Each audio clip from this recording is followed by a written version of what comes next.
2024 में नई सरकार बननी है, लेकिन नीतीश कुमार और चंद्रबाबू नायडू कहीं रूठ न जाएं, बीजेपी को इसका भी ध्यान रखना है। मीडिया रिपोर्ट में कई बातें आ रही हैं सामने निकल के कि तरह तरह की मांगे एनडीए में शामिल जो पार्टियां हैं वो उठा रही हैं। अब ये सब क्यों हो रहा है वो भी आपको बता दें। दरअसल 2024 के नतीजों में किसी भी पार्टी को मैंडेट नहीं मिला है। 2024 में कोalition गवर्नमेंट बनना तय है। एनडीए को बहुमत तो मिल गया है। एनडीए के पास 292 सीटें हैं, इसमें सबसे ज़्यादा 240 सीटें बीजेपी के पास हैं, लेकिन बहुमत के आंकड़े से 32 दूर हैं। बीजेपी पिछले 2 चुनावों की तरह बहुमत के आंकड़े को छू नहीं पाई है।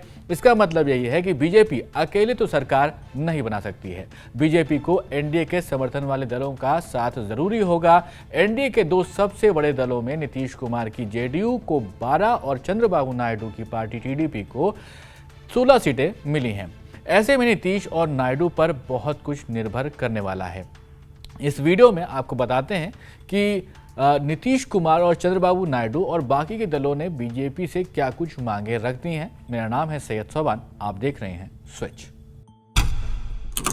सबसे पहले आपको एनडीए के दलों की बारे में बताते हैं। ये तस्वीरें अगर आप देखिए तो इसमें बीजेपी के नेता एक तरफ और दूसरी तरफ एनडीए के नेता उस ऑर्डर में खड़े हैं जिसमें उनको सीटें मिली हुई हैं। मतलब जिसको सबसे ज़्यादा सीट वो नरेंद्र मोदी के उतना करीब चंद्रबाबू नायडू, नीतीश कुमार, एकनाथ शिंदे और फिर बाकी के मंत्री आपको यहाँ पर दिख रहे हैं।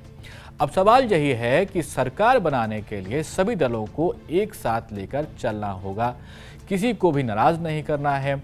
ये पहली बार होगा कि नरेंद्र मोदी प्रधानमंत्री अगर बनते हैं तो उन्हें गठबंधन वाली सरकार चलानी होगी। 2014 में बीजेपी को 282 और 2019 में 303 सीटें मिली थीं।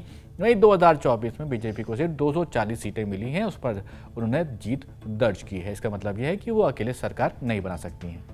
सरकार में सभी दलों ने अपनी शर्तें रखी हैं, ऐसा सोर्सेस की तरफ से मीडिया रिपोर्ट्स में बताया जा रहा है। किसने क्या कुछ मांग रखी है आपको एक एक करके बताते हैं। सबसे पहले फ्रीडम प्रेस जर्नल की एक रिपोर्ट को यहाँ पर देखते हैं। टीडीपी लोकसभा स्पीकर 7 से 8 कैबिनेट पोस्ट और 1 मिनिस्टर ऑफ स्टेट की डिमांड कर रहा है। इसमें road transport, rural development, health, housing and urban affairs, इसके साथ एग्रीकल्चर, जल शक्ति, आईटी, एजुकेशन एंड फाइनेंस की एमओएस की पोस्ट की भी डिमांड कर रहा है। ये सब सोर्सेस के हिसाब से इस रिपोर्ट में बताया गया है। नीतीश कुमार 4 कैबिनेट पोस्ट की मांग कर रहे हैं। अब इसमें क्या कुछ मांगे हैं? रेलवेज, रूरल एंड वाटर जैसे पोर्टफोलियोज शामिल किए जा रहे हैं इसमें, ऐसा उनकी मांग है। चिराग पासवान ने बिहार में 100% रिजल्ट दिया है, यानी 5 सीटों पर वो लड़े थे और 5 पर उन्होंने जीत हासिल की है। इसमें 1 कैबिनेट और 1 एमओएस पोस्ट की उन्होंने भी मांग रख दी है। हिंदुस्तान अवाम मोर्चा ने 1 सीट जीती, तो इस सीट के चीफ जीतन राम मांझी भी 1 कैबिनेट पोस्ट की मांग कर रहे हैं। जेडीएस ने 1 सीट जीतकर एग्रीकल्चर पोर्टफोलियो की मांग रखी है।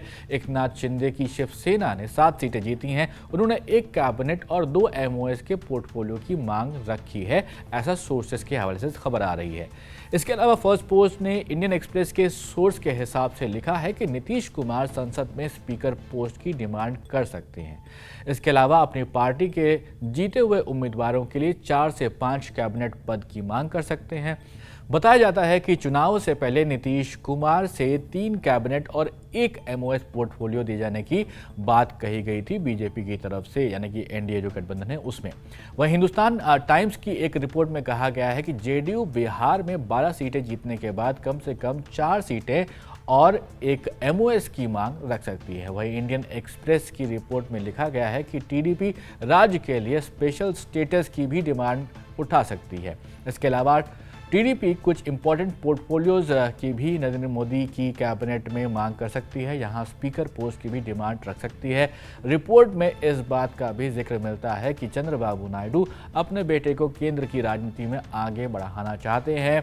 नारा लोकेश पहली बार जो विधानसभा चुनाव हुए थे वहां पर उन्होंने जीत दर्ज की है। इसके अलावा न्यू इंडियन एक्सप्रेस की एक रिपोर्ट में दावा मिलता है कि 7 जून को एनडीए की मीटिंग में डिमांड रखी जा सकती है।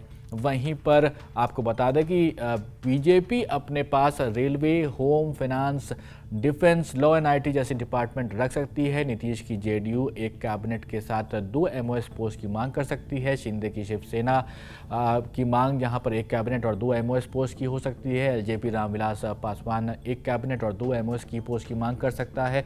वहीं पर हम पार्टी के संयोजक जीतन राम मांझी अपनी पार्टी के लिए या फिर खुद के लिए कहा जाए तो वो एक मिनिस्ट्री या फिर कैबिनेट रैंक की जो पोर्टफोलियो है उसकी मांग उठा सकते हैं। इसी तरह से अलग अलग मीडिया रिपोर्ट्स में कई तरह की डिमांड सामने देखने को मिल रही हैं, लेकिन खबर तब तक क्लियर नहीं होगी जब तक शपथ ग्रहण समारोह नहीं होगा या फिर कोई औपचारिक घोषणा नहीं होगी। लेकिन ये तो सच है कि किंगमेकर चंद्रबाबू नायडू और नीतीश कुमार के ऊपर बहुत कुछ निर्भर करता है। बीजेपी इनको रूठने नहीं देगी, ये भी लगभग तय ही है। मीटिंग के दौर जारी हैं, ऐसे में ये भी सवाल आता है कि टीडीपी अपने 16 और नीतीश कुमार अपने 12 सीट लेकर के अगर अलग हो गए तो क्या होगा। 264 का आंकड़ा फिर भी एनडीए के पास तो रहने वाला है। अब इसके बाद क्या? अगर इंडिया ब्लॉक से ये हाथ मिला लेते हैं तो इंडिया ब्लॉक के पास भी 262 सीट हो जाएंगी। ऐसे में सबसे बड़ी पार्टी को पहले सरकार बनाने के लिए कहा जाएगा, यानी बीजेपी को अगर बुलाया गया तो वो अपने 240 सीटें उसके पास सबसे ज़्यादा है तो वो आगे बढ़ेगी। अगर वो नहीं बना पाई सरकार तो कांग्रेस को बुलाया जाएगा क्योंकि उसके पास 99 सीट हैं।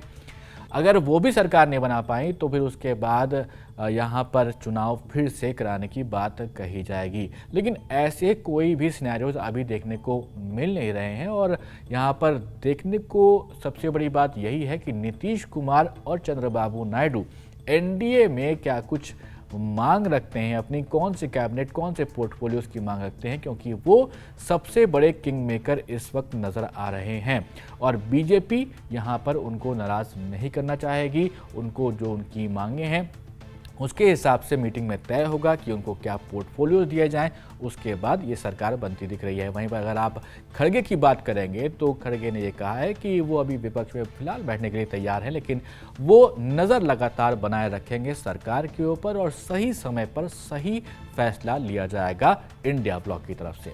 लेकिन आप ज़रूर हमें कमेंट करके बताइएगा कि नीतीश कुमार का और जो चंद्रबाबू नायडू हैं टीडीपी के, उनका कितनी अहम भूमिका हो जाती है एनडीए में सरकार बनाने में और जिस तरह की मांगों की बात कही जा रही है वो कहां तक सही है।